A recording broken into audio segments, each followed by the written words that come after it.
First ever factory outlet Mukunda jewellery అన్ని బ్రాంచ్లలో Christmas and new year సందర్భంగా ఎన్నో ఆఫర్లు. త్వరలో జూబ్లీ హిల్స్ బ్రాంచ్ ప్రారంభం. అరకు పార్లమెంటు నియోజకవర్గంగా మారాక 3 సార్లు ఎన్నికలు జరిగితే 3 సార్లు వైసీపీ గెలిచింది. ఆ 3 సార్లు మహిళలకే టికెట్లు వైసీపీ ఇచ్చింది. 2014లో కొత్తపల్లి గీత గెలిస్తే 19లో గొడ్డేటి మాధవి అనూహ్యంగా ఎంపీ అయ్యారు. 24లో గుమ్మా తనూజారాణి గెలిచారు. ఇలా వైసీపీకి అరకు ఎంపీ ఓటర్లు పట్టం గడుతూ వస్తున్నారు. దాంతో హ్యాట్రిక్ విజేతగా వైసీపీ నిలిచింది. ఇక అరకు ఎంపీ సీటు గతంలో పార్వతీపురం పార్లమెంట్ సీటుగా ఉండేది. అప్పుడు కూడా టీడీపీ కేవలం 2 సార్లు మాత్రమే గెలిచింది. 1998, 99లో గెలిచిన తర్వాత ఏజెన్సీల్లో టీడీపీ ఎంపీ తిరిగి విజేత అయిన చరిత్ర లేదు. ఈసారి ఎట్టి పరిస్థితుల్లోనూ అరకు ఎంపీ సీట్ను గెలిచి తీరాలని టీడీపీ గట్టిగా నిర్ణయించుకుంది. అందుకోసం ముందస్తుగా వ్యూహ రచన చేస్తోంది. అరకు పార్లమెంటరీ పార్టీ అధ్యక్షురాలిగా మోజోరు తేజోవతిని ఎంపిక చేశారు. ఆమెను ఈసారి నిలబెట్టి గెలిపించుకోవాలని టీడీపీ చూస్తోంది. గిరిజన మహిళగానే కాకుండా విద్యావంతురాలిగా ప్రభుత్వ ఉద్యోగినిగా ఉన్న మోజోరు తేజోవతికి గిరిజన సమస్యల మీద పూర్తి అవగాహన ఉంది. ఆమె గిరిజన ప్రాంతాల్లో పెద్ద ఎత్తున పర్యటిస్తున్నారు.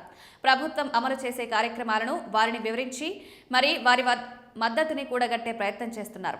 ఆమె బలమైన గిరిజన వర్గానికి చెందిన వారు కావడం కూడా టీడీపీకి కలిసి వస్తుందని భావించే ఈ ఎంపిక చేశారంటున్నారు. ఇక అరకు అసెంబ్లీకి జనసేన పోటీ చేయాలని చూస్తోందంటున్నారు. ఈ మేరకు పవన్ కళ్యాణ్ గతంలో నుంచి ఇప్పటిదాకా అనేక సార్లు పర్యటించి వచ్చారు. ఆయన ఉప ముఖ్యమంత్రిగా కూడా అరకులో రోడ్ల నిర్మాణానికి శ్రద్ధ తీసుకున్నారు. అదేవిధంగా ఏజెన్సీ ప్రాంత సమస్యల పట్ల శ్రద్ధ చూపిస్తున్నారు.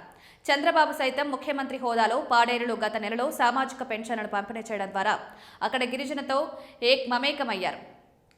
వారికి అనేక పథకాలను టీడీపీ కూటమి ప్రభుత్వం అమలు చేస్తుందని కూడా చెప్తూ వారి ఆదరణ పొందే ప్రయత్నం చేస్తున్నారు.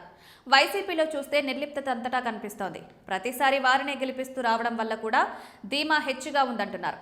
ఇక అరకు ఎమ్మెల్యేగా గెలిచిన వైసీపీ నేత మత్స్యలింగం పెద్దగా జనంలోకి రావడం లేదు. పార్టీకి దూరంగా ఉంటున్నట్లుగా ప్రచారం నడుస్తోంది. ఎంపీగా తనూజారాణి కొంతవరకు తిరుగుతున్నా పూర్తి స్థాయిలో రాజకీయ వ్యూహాలను అమలు చేయాల్సి ఉందంటున్నారు.